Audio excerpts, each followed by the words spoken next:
I'm Pirates Insider Jake Ignaszewski here with Pirates head coach Rayshaun Kizer for episode 5 of the Coach's Corner. So, Coach Kizer, once again, the team finds a way to win it in the final seconds. But in your mind, what do you think the team needs to do in order to avoid some of these close games? We got to find a way to close the games out more in the second half. We're always good at starting the games off pretty good. But in the second half, we tend to take our foot off the gas for some reason. So we just got to find a way to close these games out. Come out of halftime more strong, both offensively and defensively, and finish. That's the biggest thing in the second half of the season is finishing now. And speaking on coming out strong going into the second half, we saw the score was 15-13, and especially defensively, you guys seem to be a lot more locked down during that second half. So what was sort of your message during that halftime to be able to motivate the guys going into that second half? Well, like I just said, the key word was just finishing. We had a great practice all week, so I was expecting a great game from us both offensively and defensively. Playing against a Bismarck team that lost 5 straight.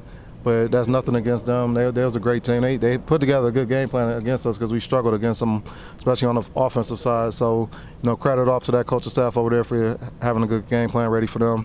But other than that, like I said, our message is just finishing. We just got to find a way to keep our foot on the gas the second half of the season. And we saw that the Bismarck offense did a little bit of opposite of what we spoke about last week. At least in my mind, I thought that they were going to have a more run-heavy approach, but we saw Jayru Campbell only run 4 attempts, and we obviously spoke about last week the way that the defense had to control him is control those gaps and close him up. How do you think that the defense did in executing that game plan? Our defense as a whole, we played great. That's a credit to them. Anytime we hold teams under 30 points, I feel like that's a win for the defense. I'm always preaching that on the defensive side, kind of keep teams under 30 points. And the fun fact is, every time we held each team under 30 points, we 5-0. So, fun fact right there. But up front, defensive line, we had some new guys coming in up front with Matthew Wilkerson and Malik Harris, and they held their own, especially Malik Harris. He came in and had a sack and collapsed the pocket quite a bit in the first half. So. D-line played pretty good, stopping the run. We did exactly what I wanted us to do, and that's all we've been looking for, that physicality out that front group. And we definitely saw that physicality this past week. And, speaking about Harris and Wilkerson, we haven't spoke about them specifically on the Coach's Corner yet, but what do you think that they bring to this defense, and how do you think that they'll be able to help make that defensive front more dominant? Yeah, well, both players, they both physical, physical players, and that's what we was missing in the past. Just needed more physicality out that front group. And they just bring a different dynamic to the game. Like I say, Malik Harris, to me, he's a monster at that defensive end. He was, like I say, getting a lot of pressure, collapsing the pocket. Matthew the same way. He's a grown man in there in that middle. He get a good push up in there too. So both of them players is big on the defensive line, which is why we held that team, I think, with 47 rushing yards. So that's a credit to that defensive line group.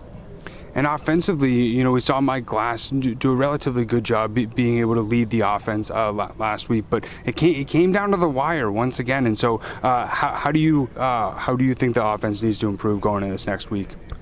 Well, we just got to capitalize more on our drives. I feel like we letting a lot of plays slip out of our hands. We're not finishing on drives. We got stopped on a 2nd and 1, 3rd and 1, and 4th and 1. That was bad on our end. We couldn't pick up 1 yard. So we just got to finish drives on the offensive side, execute, take what the defense is giving us, take it one play at a time. Don't be in such a rush to score. Just take what the defense is giving you and execute in the red zone. Got to become a better red zone team too on the offensive side and converting these field goals into touchdowns, especially these final 6 games of the season. Very true. I think that would definitely be key, and especially taking it one drive at a time. We saw, especially later in the game, the defense made some really clutch plays, being able to stop the Bucs offense, especially when they were down in the red zone. And so I was curious what your message was to that defense to be able to prepare them to get ready for some of those very critical red zone plays. For those who don't know, we have a pretty good red zone defense. If you look at the statistics, we top 2, top 3 in the red zone category. So once we get teams in the 15, we pretty disciplined down there. We hold a lot of teams to field goals when we get down there. So I'm not concerned once we get in the red zone. The biggest thing is, I always tell guys, a win for us is for them to kick a field goal. Right. 3 points is always better than 7 points. So even if they get inside that 15, we're trying to get it, them to at least kick field goals instead of getting touchdowns on us. And we have been doing a pretty good job in the red zone. So we're trying to keep that up moving forward. And that's going to be really critical going into this next week, going against the number 2 offense in the league, in the Duke City Gladiators. So especially preparing defensively for that team, some offense who put up 7 touchdowns last week. What are you guys really focusing on to be able to slow them down? Well, they offense goes around Dello Davis. You know, he's a great player, elite receiver over there. Offense evolve around him, and we know that. So we'll be keying in on him. We know that. Just they got three good receivers too, and they got Greg Dent and they got Elmore over there as well. You know, 3 veteran receivers over there. And they got a young quarterback, Atkins, that's playing pretty good football right now. He's putting up some pretty impressive numbers for his rookie season. And they got a good running back over there in Jackson, you know, former NFL running back. So it's a lot of speed over there, and they've been doing a good job putting up points these last few weeks, and won their last 3 games. So we're gonna have our hands full. It's gonna be a good test, both offensively and defensively for us this game for sure. I think so as well, and we saw the defense, especially the secondary, do a little bit of some different drills than we've seen maybe in the past. And was that to prepare them a little bit more for that speed, or how are you guys really specifically trying to help them prepare for that sort of level of speed? Oh yeah, that's what individual drills are for. We always working on something that we implement in the game plan that's going to help us out with the technique or the defensive coverages that we plan in the back end. So we always going through some extra stuff at Indy to help us with our extra technique over there to help us play better on game days. You know, that's my job, to put these guys in the right position to make plays. So we got to do what we got to do at Indy time to correct those little small mistakes so we can fix them. And especially other than the speed factor that Duke City presents, is there anything else that the coaching staff is really pressing during this week of practice? Well, offensively, we got to score. We got to score more. Definitely got to put up more than 28 points. So we definitely got to put up more points. We definitely preaching in on that. Got to be efficient on offense and really just playing Mass Pirates football. I mean, that's what we focus on. I always told you before, I'm not really focused on what Duke City do. I'm focused on what we do over here. Right. And that's just, taking care of the football. We turned the ball over 3 times last game. Can't turn the ball over and win football games, especially against good teams like Duke City. So got to take care of the football. Can't give up any sacks.